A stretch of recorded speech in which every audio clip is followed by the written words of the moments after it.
धाम द्वारका, जो कि गुजरात के सौराष्ट्र में अरब सागर और गोमती नदी के संगम पर बसा हुआ एक ऐतिहासिक शहर, जिस शहर को भगवान श्री कृष्ण जी ने स्वयं बनाया था। महाभारत के अनुसार जरासंध ने मथुरा पर 17 बार हमला करके मथुरा को पूरी तरह से ध्वस्त कर दिया। उसके बाद में भगवान श्री कृष्ण जी पश्चिम दिशा में, यानी कि इस जगह पर उन्होंने सोने की द्वारका बनाई और वो द्वारकाधीश के रूप में अपने प्रजा के साथ में यहीं पर रहा करते थे। और इसी पवित्र द्वारका के भूमि पर 12 ज्योतिर्लिंगों में से 7वां पवित्र ज्योतिर्लिंग स्थित है। और यहाँ पर पवित्र धार्मिक स्थलों के साथ में ही बहुत ही खूबसूरत टूरिस्ट प्लेसेस भी है। गुजरात के द्वारका धाम में आने के लिए नजदीक का railway station Dwarka railway station बना हुआ है। मंदिर में दर्शन करने से पहले सभी भक्तगण प्रथा के अनुसार इस गोमती नदी में स्नान करते हैं और गोमती नदी में स्नान करने के बाद मंदिर के इस मोक्ष प्रवेश द्वार से होते हुए सभी भक्तगण मुख्य मंदिर की ओर बढ़ते हैं। और मंदिर के गर्भगृह में भगवान श्री कृष्ण जी द्वारकाधीश के रूप में विराजमान है। और इसी मंदिर के परिसर में भगवान श्री कृष्ण जी माँ रुक्मिणी जी को छोड़कर अपने सारे परिवार के साथ में विराजमान हैं। द्वारकाधीश जी के दर्शन करने के बाद जब आप इस स्वर्ग प्रवेश द्वार से बाहर की तरफ आते हो तो सामने आपको ये तुला मंदिर नजर आता है। इस मंदिर के गर्भगृह में बलराम जी विराजमान हैं। बलराम जी के दर्शन करने के बाद जैसे द्वापर युग में भगवान श्री कृष्ण जी का तुलादान हुआ था, ठीक उसी तरह यहाँ पर भक्तगण इस बड़े से कांटे पर बैठकर अपने वजन के अनुसार यहाँ पर अन्न और किसी वस्तु का दान करते हैं। और यहाँ पर जो भी अन्न दान होता है, इस जगह पर प्रसादालय भी बना हुआ है। दान किए हुए अन्न को यहाँ पर आने वाले भक्तों को प्रसादी के रूप में खिलाया जाता है। द्वारकाधीश मंदिर के शिखर पर ये 52 गज की ध्वजा लगी हुई है और इस ध्वजा को कुछ इस तरह से गाते बजाते हुए बड़े ही आनंद से यहाँ पर आने वाले भक्तों के हाथों से इस ध्वजा को दिन में 5 बार बदला जाता है।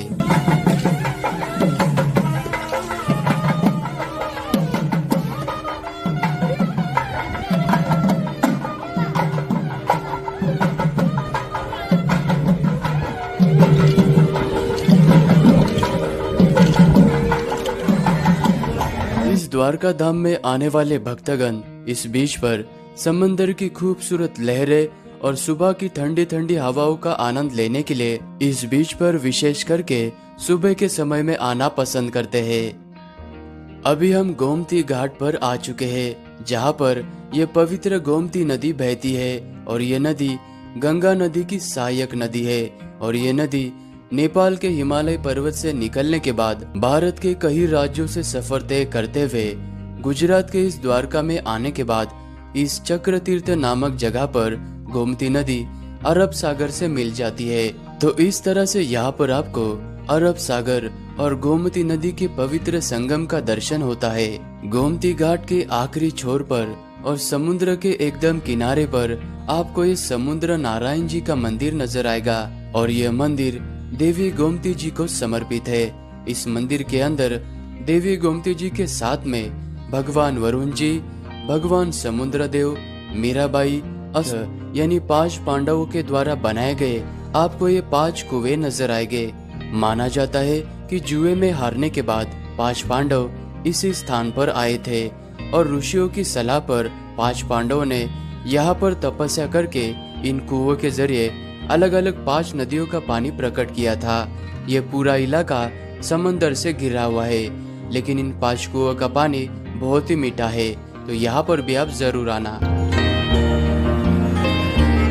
द्वारका कृष्ण जी और माता रुक्मिणी जी दुर्वासा ऋषि को रथ में बैठाकर द्वारका की ओर लेकर जा रहे थे। तब उसी समय पर इसी जगह पर माँ रुक्मिणी जी को प्यास लगी थी। तब भगवान श्री कृष्ण जी ने इसी जगह पर पानी प्रकट किया था, लेकिन माता रुक्मिणी जी ने बिना दुर्वासा ऋषि को पूछे पानी का ग्रहण कर लिया। इसी बात से क्रोध में आकर दुर्वासा ऋषि ने श्राप दिया था और श्राप के कारण ही माता रुक्मिणी जी को भगवान श्री कृष्ण जी से 12 साल अलग रहना पड़ा। और उन्होंने ये भी श्राप दिया था कि पूरे द्वारका में पानी की कमी होगी। इसलिए आज जो भी यहाँ पर भक्त आते हैं उनको प्रसादी के रूप में पानी दिया जाता है। अंदर प्राकृतिक रूप से बने हुए चट्टान के ऊपर यह भड़केश्वर महादेव जी का मंदिर बना हुआ है और यह मंदिर चंद्रमौलेश्वर शिव जी को समर्पित है। और इस मंदिर के सामने नंदी महाराज विराजमान है और मंदिर के गर्भगृह में शिवलिंग स्थापित है। भड़केश्वर महादेव जी के मंदिर के बिल्कुल पास में ये खूबसूरत सा सनसेट पॉइंट बना हुआ है। द्वारका में आने वाले सभी भक्तगण द्वारका के संपूर्ण दर्शन हो जाने के बाद शाम के समय में विशेष करके यहाँ पर सनसेट को एंजॉय करने के लिए आते हैं। यहाँ से आपको अरब सागर का बहुत ही खूबसूरत पैनोरामिक व्यू नजर आता है और यहाँ पर आप फोटो क्लिक करते हुए शिवराजपुर बीच का पानी लाइट ब्लू कलर का है और बहुत ही क्लीन भी है। इसीलिए पूरे द्वारका में स्विमिंग करने के लिए ये सबसे अच्छा बीच माना जाता है। और यहाँ पर आप शाम का समय बहुत ही अच्छा है क्योंकि पूरे द्वारका में सबसे ब्यूटीफुल सनसेट आपको इसी शिवराजपुर बीच पर देखने को मिलता है। द्वारकाधीश मंदिर से मात्र 5 मिनट के दूरी पर यह इस्कॉन टेम्पल स्थित है। इस मंदिर को रुक्मिणी देवी और द्वारकाधीश मंदिर के नाम से जाना जाता है। इस मंदिर के अंदर की प्रतिमा को देखकर आपको मथुरा और वृंदावन की याद जरूर आएगी। समय मिलने पर आप यहाँ पर भी दर्शन करने के लिए जरूर आना। गोमती घाट से यानी समुद्र नारायण मंदिर से मात्र 5 मिनट के दूरी पर ये खूबसूरत सा स्वामी नारायण मंदिर स्थित है।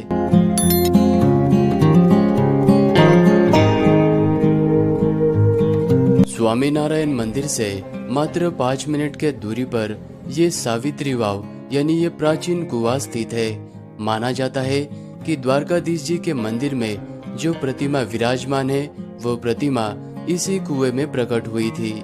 इस वाले वीडियो में हमने संपूर्ण द्वारका के दर्शन किए। अगले वीडियो में हम भेट द्वार